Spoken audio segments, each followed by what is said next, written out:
Market गुरु series के एक और एपिसोड में आपका स्वागत है। आज मेरे गेस्ट एक बहुत ही खास मेहमान, इंडिया के सबसे बड़े फंड मैनेजर्स में से एक, 55,000 करोड़ रुपए का AUM, जिसमें करीब करीब 2/3 विदेशी निवेशकों से और 1/3 इंडियन निवेशकों से। मैं बात कर रहा हूँ प्रशांत खेमका जी की। Prashant, thank you so much for coming to our studio. My pleasure. Prashant Khemka Goldman सैक्स में पहले थे और वहाँ पर इंडिया इक्विटी और इमर्जिंग मार्केट दोनों के CIO थे वो, और $5 बिलियन तक मैनेज करते थे। उसके बाद उन्होंने अपनी खुद की कंपनी की शुरुआत की, वाइट ओक कैपिटल, और यहाँ पर इस समय जैसा मैंने कहा कि 55,000 करोड़ रुपए के करीब, यानी कि रफली $7 बिलियन के करीब ये मैनेज करते हैं। तो बहुत पैसा आप मैनेज करते हैं। पहले तो मैं ये जानना चाहता हूँ, वाइट ओक तो वो वुड होती है ना, वो लकड़ी जो सबसे मजबूत ट्री होता है, जो माना जाता है, तो क्या इसीलिए आपने उसका नाम चुना कि एक मजबूत फाउंडेशन होनी चाहिए, ये सोचकर? या कुछ वैसा ही था। देखिए, जब आप कंपनी शुरू करते हो आज की तारीख में, तो नाम ढूंढना एक बड़ा चैलेंज हो गया है। क्योंकि ऑनलाइन में हर एक तो ऑनलाइन में भी वो अवेलेबल होना चाहिए। तो काफ़ी नाम ट्राई किए, क्लाइंट से हम लोग ने इस पे इनपुट्स ली। तो फॉरेन क्लाइंट्स को ज़्यादातर इंडियन ओरिएंटेड नाम पसंद थे और इंडियन क्लाइंट्स को फॉरेन ओरिएंटेड क्लाइंट्स पसंद। मुझे हमेशा पेड़ पे रखना था नाम, क्योंकि इन्वेस्टिंग एक पेड़ की तरह होता है। आप बीज आज बोते हो और सालों बाद में वो बड़ा पेड़ की तरह हो जाता है। हजारों गुना आपका इन्वेस्टमेंट जो है सैकड़ों टाइम, हंड्रेड्स ऑफ टाइम्स या मोर मल्टीप्लाई हो सकता है, just like a tree. And white oak, जैसे आपने कहा, one of the longest lasting, उसकी आयु भी बहुत लंबी होती है, and one of the strongest trees में है। इसीलिए दुनिया भर में ओक ट्री के नाम से बहुत, या ओक के ऊपर बहुत से maximum number of names in asset management. Okay, बहुत ही अच्छा, शानदार। तो प्रशांत जी, फिर आपका जो फंड है, इसमें अब ज़्यादा पैसा इंडिया से आ रहा है या ज़्यादा पैसा बाहर से आ रहा है? मतलब ज़्यादा ट्रैक्शन क्या आ रहा है? क्योंकि हमने लगातार बात की है कि DIIs या डोमेस्टिक मनी काफ़ी आ रहा है मार्केट में, लेकिन FIIs भी रहकर लगा रहे हैं, बीच बीच में वो निकालते भी हैं। तो ज़्यादा पैसा आपको कहाँ से आ रहा है? देखिए, आज की तारीख में ज़्यादा पैसा अगर कहे तो FII से आ रहा है, या इन डोमेस्टिक से भी आ रहा है। बट जो FIIs में आज इंडिया के प्रति एक पॉजिटिव माहौल बना है, वो काफ़ी स्ट्रेंथन हो रहा है दिन पर दिन। मैंने देखा है, एंड ऑब्वियसली मैं FIIs के साथ पिछले कई बरसों से डील करते आ रहा हूँ। तो ऐसा जो पॉजिटिविटी थी, वो पिछली बार जो है 2006, 2005, 6, 7 के दौरान मैंने देखी थी, जब वो ब्रिक का फिनोमिनन था, पूरे ग्लोबल बॉयंसी थी। तो इंडिया को कई चीज़ों की इस वक्त कई डेवलपमेंट्स के फ़ायदा हो रहा है। एक तो जो चाइना के प्रति आज काफ़ी निराशा है। मार्केट्स ने भी परफॉर्म नहीं किया है, इंडियन मार्केट ने बेहतर परफॉर्म किया है। दूसरा, ये तो मार्केट के लोगों की बात होगी, बट अगर आप रियल वर्ल्ड में भी देखो, चाहे जियोपॉलिटिक्स हो या कॉर्पोरेट वर्ल्ड में देखो, तो दुनिया की बड़ी से बड़ी कंपनियां तो डर रही हैं आज जाने से। वो चाइना से 1+ जो कह रहे लोग, एक सप्लाई चेन डाइवर्सिफिकेशन के लिए उनके मैनेजमेंट्स को पूछा जा रहा है। बोर्ड्स में बोर्ड मेंबर्स पूछ रहे हैं कि आपका क्या प्लान है। इन्वेस्टर्स कंपनी के अर्निंग्स कॉल और कॉन्फ्रेंसेस में पूछ रहे हैं आपका क्या प्लान है। अगर कुछ रूस और यूक्रेन में जैसा हुआ, या कोविड की तरफ फिर से कुछ सप्लाई डिस्ट्रप्शन हो गया चाइना में, तो कैसे आप बिजनेस कंटिन्यूटी प्लानिंग का विचार करें। तो उसमें कई देशों को जो इससे फ़ायदा हो रहा है, उसमें India one of the key ones है, क्योंकि इंडिया का डोमेस्टिक मार्केट भी बहुत लार्ज है। तो एक फ्रॉम एवरी एंगल, एक तो geopolitically India is now considered safe haven, which is one of the few times that India can claim that or has been able to claim that status globally. And real world में आप corporate around the world एक positive जो माहौल बना है, उसके that feeds into the market positivity. तो प्रशांत जी, अब मार्केट काफ़ी चल चुका है, वन वे में एक रैली आई है। हालांकि कई लोग कह रहे हैं कि हम क्योंकि स्टार्टिंग पॉइंट एक ले लेते हैं, इसके लिए शायद वो हमारा व्यू कलर कर देता है। 18 महीने पहले भी हम 18,000 समथिंग पर ही थे। आपके हिसाब से जो पेस ऑफ द रैली रही है, इससे थोड़ा डरने की जरूरत है, या ये part of the market games, market cycles का पार्ट है? देखिए, मार्केट एक ऐसा मैकेनिज्म है जो extraordinary value over time create करता है, और किया है। इंडियन मार्केट ने किया है, यूएस मार्केट ने किया है, and most of the markets ने किया है, जब some exceptions are there. But इसकी एक ये खूबी है या शॉर्टकमिंग है कि वो स्ट्रेट लाइन में नहीं जाता। हाँ। कई बार बरसों का रिटर्न चंद दिनों में आ जाता है, और कई बार बरसों तक कोई रिटर्न नहीं आता। वो एक कोई तो एक रिलेटेड सेइंग है ना, पल में युग युग बीत जाते हैं, और नहीं तो सालों तक कुछ नहीं होता, कुछ ऐसा ही कोई है। वैसा वो मार्केट पे बहुत सही बैठता है। तो इसलिए जैसा आपने कहा 18 महीने पहले भी यही था। अगर आप ट्रेलिंग 5 ईयर, ट्रेलिंग 10 ईयर आप रिटर्न्स देखें तो they are in low double digit range. कुछ दिनों से यहाँ वहाँ हो सकता हूँ मैं, तो that is not a hyperbolic rise of any kind. अक्टूबर 2021 में भी हम करीबन यहीं पे थे। पिछले 5 साल का आप रिटर्न देखो तो वो करीबन 10-11% ही है। तो ऐसी कोई मुझे डर वाली बात आज तो नहीं दिखती। बट हालांकि ये भी कहूँगा, मुझे डर वाली बात कभी दिखती नहीं। ये बहुत अच्छी बात की आपने, एकदम फेयरलेस हैं आप। तो अच्छा, एक जो अब मार्केट को लेकर एक धारणा बन रही है कि अब इलेक्शन की तरफ जा रहे हैं, और आप इन साइकिल्स को आपने काफ़ी अच्छे से स्टडी किया है। तो यहाँ से लेकर अब इलेक्शन तक आपके हिसाब से मार्केट में किन तरीके की साइकिल्स में या किस तरीके के सेक्टर्स में पैसा बनेगा? एक अगर पास्ट हिस्ट्री को एक एनेक्डोटल एविडेंस माना जाए तो देखिए, अगर आप पास्ट हिस्ट्री भी देखोगे तो उसमें से कुछ भी ऐसा निकल कर नहीं आएगा जिससे ये पता चले कि किस सेक्टर्स में निवेश किया जाए अगले 8-9 महीने में। हर बार इलेक्शन के पहले आप दूसरे सेक्टर्स जो होंगे वो परफॉर्म करेंगे या नहीं परफॉर्म करेंगे। तो उससे कुछ ज़्यादा आप विश्लेषण करके फ़ायदा नहीं कर सकते हो अपने क्लाइंट्स का। हाँ, जब हमारे ग्लोबल क्लाइंट्स पूछते हैं कि आज की तारीख में आपको सब कुछ पॉजिटिव दिख रहा है इंडिया के बारे में, कोई रिस्क क्या लग रहा है, किस चीज़ से हमें चौकन्ना रहना चाहिए, तो मैं यही एक कहता हूँ, जो ग्लोबल रिस्क है वो तो सबको पता है and they are well discounted and understood. एक रिस्क ये है जो सेंट्रल इलेक्शन का रिस्क है। वी हैव सीन हिस्टोरिकली कि इलेक्शन के दौरान थोड़ी वॉलेटिलिटी होती है। 2004 में, 2009 में सर्किट में लगे थे, एक बार डाउन सर्किट, एक बार अप सर्किट, एक बार डाउन सर्किट। तो वो उस वक्त होता है जब मार्केट की एक धारणा होती है इलेक्शन आउटकम क्या होगी, और मार्केट उस धारणा से कंफर्टेबल होता है। वो एक लेवल जो market going into the election results, वो धारणा मार्केट में रिफ्लेक्टेड होती है।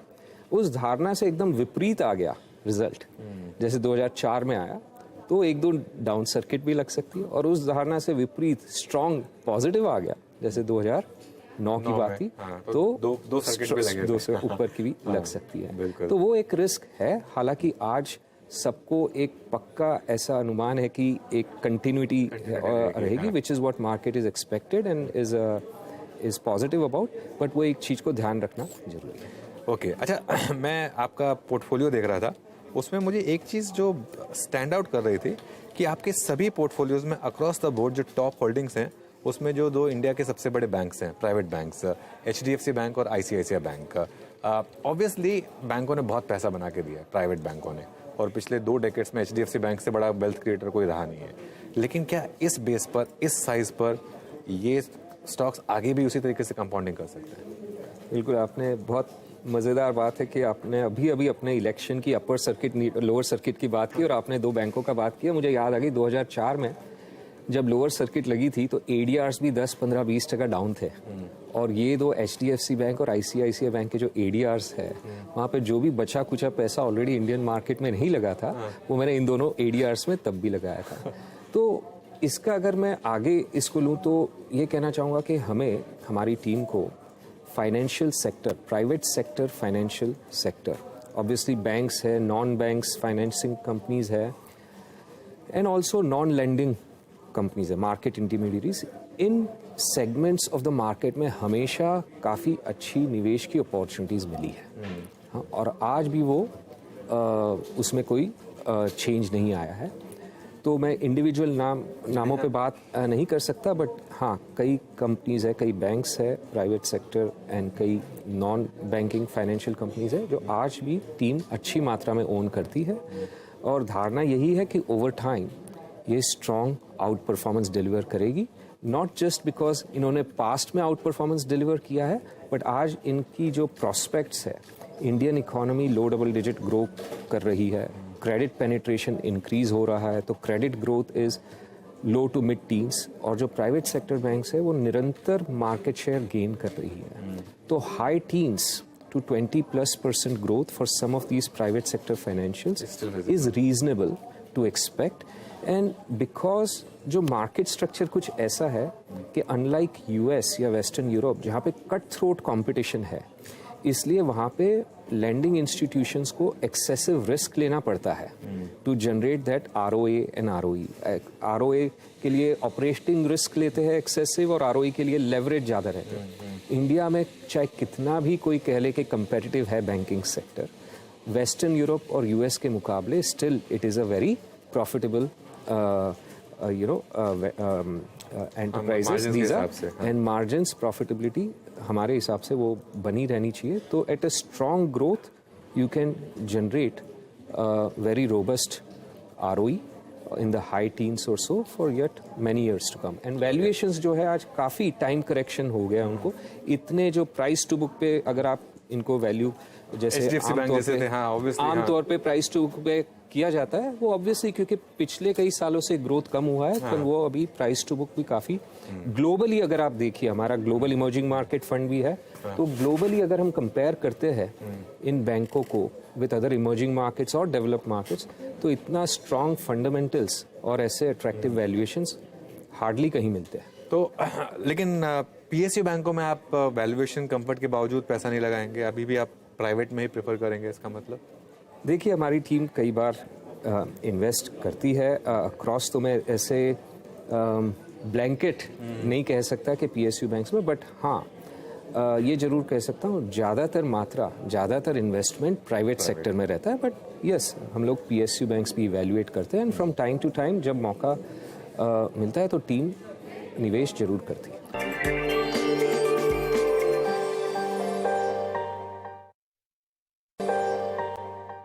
आपके पोर्टफोलियो में एक बहुत बड़ा हिस्सा IT का है, और उसमें ऑब्वियसली इन्फोसिस तो स्टैंड आउट करता ही है, लेकिन मिड कैप IT में जैसे परसिस्टेंट एक बहुत बड़ा आउट परफॉर्मर रहा है, इवन IT के डिक्लाइन में इसने पार्टिसिपेट नहीं किया, कोफोज भी 52 वीक हाई के करीब ही है। तो ये जो डायकॉटमी बनी पहले, तो इसको आप किस तरीके से देख रहे हैं, large cap versus mid cap IT? क्यों मिड कैप IT इतना नहीं गिरा जितना लार्ज कैप IT गिरा, और क्यों अब लार्ज कैप IT खराब नंबर के बावजूद चल रहा है? जरूर सी कई सेक्टर्स में लार्ज कंपनीज हो या मिड कंपनीज हो, उससे मार्केट कैप या साइज ऑफ द कंपनी से कोई पॉजिटिव या नेगेटिव इफेक्ट नहीं होता है इन ऑपरेशंस ऑफ द कंपनी। जैसे बैंकों में आप कह सकते हो larger banks have a cost of funds advantage, but IT में कई बार ये देखा हुआ है कि मिड कैप कंपनीज और स्मॉल कैप IT कंपनीज जहाँ पे execution is very strong, it is execution driven, तो अगर स्ट्रॉन्ग एग्जीक्यूशन हो तो they can generate lot of wealth over time. And कई IT कंपनीज में ओवर द इयर्स जो हमने इन्वेस्ट किया देखा है कि जिसमें स्मॉल कैप जब वो थी कंपनी तब इन्वेस्ट किया था, और आज वो लार्ज कैप हो गई है। तो वैसे मौके ढूंढते हैं जहाँ पे एग्जीक्यूशन मशीनरी एकदम स्ट्रॉन्ग हो, management and execution DNA is very strong and in our estimate sustainable, and then the market is not capturing that in valuation. तो वहाँ पे चाहे मिड कैप हो या स्मॉल कैप हो, IT में हमारे पास लार्ज भी है, मिड भी है, स्मॉल कैप्स भी है, वो सभी जहाँ पे execution is what we focus on. अभी इस समय जो माहौल है US में, जो माहौल है और जो कंपनियों की गाइडेंस रही है, लार्ज कैप IT ने तो कहा है कि विजिबिलिटी थोड़ी कम है अभी भी, तो इसमें अभी भी अपॉर्चुनिटी है आपके हिसाब से, क्योंकि वैल्यूएशन पीक से नीचे आ गए, या फिर वो जो पीक वैल्यूएशन हमने देखे थे वो एक एबरेशन था? देखिए ये जब मार्केट प्राइसेस जो है इन सेक्टोरली अगर अपने देखते हैं तो they seldom move in line with जो आज की तारीख में रियल वर्ल्ड में या सेक्टर की कंपनीज कह रही है। एक उदाहरण दूं तो कोविड जब स्ट्राइक हुआ था तो सबका कहना था pharmaceutical sector would be the best sector going forward, growth बहुत जोर का होगा। 3 महीने के लिए चला भी था वो, 2-3 महीने के लिए जरूर चला था। उनके नंबर स्ट्रॉन्ग 1-2 साल के लिए बहुत स्ट्रॉन्ग आए, but sector was one of the big laggards. तो एक्चुअल जो कमेंट्री है या एक्चुअल जो नंबर्स आ रहे हैं उसका एक लिमिटेड इम्पैक्ट होता है मार्केट स्टॉक प्राइस में, क्योंकि वो बहुत जल्दी डिस्काउंट कर देते। तो आप देखिए 21 के एंड से आईटी कंपनीज काफ़ी अंडर परफॉर्म करी है, इवन दो नंबर्स उनका जो प्रोजेक्टेड था और एक्सपेक्टेशन था बहुत स्ट्रांग था, तो मार्केट ने पहले ही डिस्काउंट कर दिया था, even though commentary was very strong at the time. तो आज भले कमेंट्री वीक हो, आज 2-3 दिन पहले ही आपने देखा होगा आईटी स्टॉक की एक्चुअली जब कंपनीज ने रिपोर्ट किया कमेंट्री वीक थी, गाइडेंस डाउनग्रेडेड था, but next day stocks rebounded very sharply, क्योंकि आज वो 12 महीने 18 महीने 2 साल एंड लॉन्गर टर्म अगर आप देखो तो जो ये फेड रिलेटेड रिस्क है इंक्रीजिंग इंटरेस्ट रेट्स के, और जो इकोनॉमिक रिसेशन का फियर था इन यूएस, वो जो बादल थे जितने गरजने थे गरज गए मेरे हिसाब से, वो अभी छट रहे हैं। और पॉजिटिव एनवायरनमेंट आज से 12 महीने 2 साल बाद में क्या एनवायरनमेंट होगा और क्या नैरेटिव होगा, that would be very different from what it is today. Got it. अच्छा, आपके सारे फंड्स में मैं एक चीज़ देख रहा था, मैं नॉर्मली जब भी सब स्टॉक्स देखते हैं तो कहते हो कि HDFC बैंक होगा, ICICI बैंक होगा, इन्फोसिस होगा। आपके सारे फंड्स में एक नाम जो कांस्टेंट है वो है नेस्ले। और मतलब बोरिंग स्टॉक के बारे में भी कई बार कहते हैं लोग इसे कि बोरिंग स्टॉक है, शायद इतना महंगा स्टॉक है। ऐसी क्या स्टोरी है इसमें? आप स्टॉक स्पेसिफिक ना बात करना चाहें तो अलग बात है, लेकिन मतलब एक थीम की तरीके से अगर आप इसको समझें तो इतना एक्सपोजर क्यों लिया हुआ है आपने? सो मैं अगेन एक स्पेसिफिक स्टॉक पे ना बात करके अगर मैं जनरली कहूँ तो हमारी जो टीम है कोई भी इन्वेस्टमेंट के लिए क्या चीज़ को प्रायोरिटी देती है। एक तो superior returns on incremental capital, के फ्यूचर में जो कैपिटल लगाएंगे उसमें क्या इनकम कॉस्ट ऑफ कैपिटल से सब्सटेंशियली हायर रिटर्न होगा कि नहीं। एक स्केलेबिलिटी, कैन द कंपनी और business grow much faster than the industry by gaining market share. And third है एग्जीक्यूशन एंड गवर्नेंस DNA, तो मैनेजमेंट। अब कई सेक्टर्स में ये जो तीनों की अवेलेबिलिटी है भारी मात्रा में, जैसे प्राइवेट सेक्टर फाइनेंशियल्स कहा, IT सर्विसेज कहे, वैसे ही कंजम्पशन ओरिएंटेड सेक्टर्स में भी ऐसी कई कंपनियां मिलती है। कंज्यूमर डिस्क्रेशन हो या कंज्यूमर स्टेपल्स हो, डिस्क्रेशनरी और स्टेपल्स, हेल्थ केयर है, सिलेक्ट इंडस्ट्रियल्स है, and then smaller industries not sectors like chemicals के बारे में अपने पहले भी बात की है वैसे। तो some of these companies that are global consumer majors, उनका जो प्रोडक्ट पोर्टफोलियो है, देयर आर हंड्रेड्स और thousands of products that they have globally. जबकि इंडिया में आज देखिए India 2500 odd per capita income है। तो आज से 10-15 साल पहले समझिए कि certain staple items like toothpaste, soaps, all these were very well penetrated. But आज जो है हेयर कलर है या फेस वॉश है, लिक्विड डिटर्जेंट्स है, ये अर्ली स्टेजेस ऑफ पेनिट्रेशन में है। वैसे ही कई फॉरेन मल्टीनेशनल कंपनीज ऐसी है जिनका प्रोडक्ट पोर्टफोलियो ऐसा है जो आज इंडिया में पेनिट्रेशन बहुत लो है compared to global standards, and as the per capita incomes grow from 2,500 to 5,000 and beyond, वो प्रोडक्ट पोर्टफोलियो का कंजम्पशन है। बेसिकली सबका एस्पिरेशन होगा कि एक्सेलरेटेड पेस पे, एब्सोल्युटली बेटर क्वालिटी का वो फूड दें। अपने दोनों आज जो है बचपन में 5 स्टार खा के बड़े हुए हैं। हाँ। किटकैट, अगर कोई अंकल दुबई या सिंगापुर जाके आते थे वो किटकैट लाते। आज वो सबको लिंट खाना है। आज इंडिया में उनका कंजम्पशन आम हो गया है या आम हो रहा है। तो वो जो पोर्टफोलियो जिस कंजम्पशन कंपनी का वो 2500 to 5000 की जो ये पर कैपिटा इनकम में एक्सेलरेटेड पेस पे प्रोडक्ट इंट्रोडक्शंस आ सकते हैं और ग्रोथ हो सकता है, वैसी कंपनियों को हम ढूंढ रहे हैं। और प्राइसिंग पावर भी बहुत ज़बरदस्त है ऑब्वियसली। अच्छा, एक CV फाइनेंसिंग में आपने एक बड़ी बेट ली है। ये स्टॉक्स थोड़े महंगे हो गए हैं यहाँ पर इतनी बड़ी रैली के बाद, या फिर ये एक साइकिल पर बेट है आपकी कि ये CV साइकिल बहुत स्ट्रॉन्ग जाने वाली है? So I would say generally हमारी टीम ऐसे साइकिल पे बैट लेके नहीं इन्वेस्ट करती है, but it is more to do with, और ऐसे कोई नैरो सेक्टर पे भी आप जिस स्टॉक्स की तरफ शायद आपका इशारा हो, I think it is more broad based. One of the lines of business, उनकी एक लाइन ऑफ बिजनेस ये हो सकती है कि भाई सीवी फाइनेंसिंग बाकी करते भी हो, हैं businesses। बट और कई बिजनेसेस है और मैनेजमेंट एग्जीक्यूशन बहुत स्ट्रांग है। हमारी टीम की ये धारणा है कि वो जैसे उन्होंने सीवी फाइनेंसिंग में over the decades strength develop की है और कोर कॉम्पिटेंस डेवलप की है in a certain segment of the market, उसको they can leverage and replicate that kind of success अलग अलग मोनो लाइन से मल्टी लाइन फाइनेंस में they would progress over the coming years. बिल्कुल। वैसे आप इनके फंड में है ये share, obviously Prashant ji stock specific बात करेंगे नहीं, लेकिन मेरा इशारा चोलामंडलम से था, लेकिन ये कोई स्टॉक स्पेसिफिक रिकमेंडेशन है नहीं।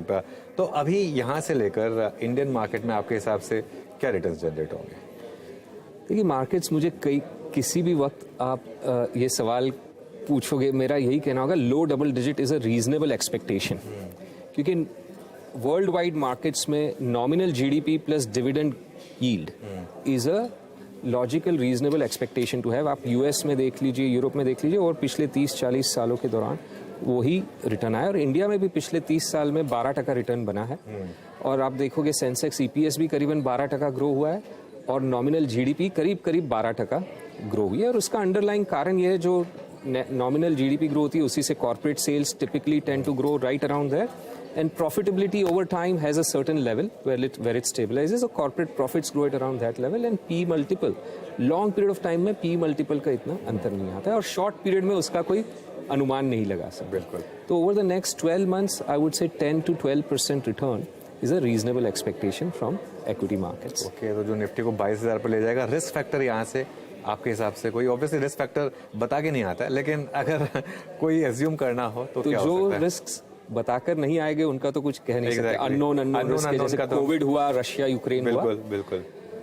वरना जो रिस्क है एक तो कॉमन वैरायटी के, अगर इन्फ्लेशन किसी भी कारण से ग्लोबली कुछ और डिस्ट्रप्शन आता है और इन्फ्लेशन फिर से, ग्लोबल इन्फ्लेशन फिर से पिकअप होता है, तो that will throw markets of around the world. और उसके अलावा जो इंडिया स्पेसिफिक रिस्क है, आज वो जो शुरू में अपने डिस्कस किए थे, उस पर ध्यान रखना है, and hopefully that passes through without any shocks to the system। Prashant ji बहुत बहुत शुक्रिया, थैंक यू सो मच। आज आप यहाँ पर स्टूडियो आए और इतनी अच्छी बातचीत आपने माय हमसे की। प्लेजर जी, थैंक यू सो मच। बहुत बहुत धन्यवाद मुझे यहाँ बुलाने। Thank you.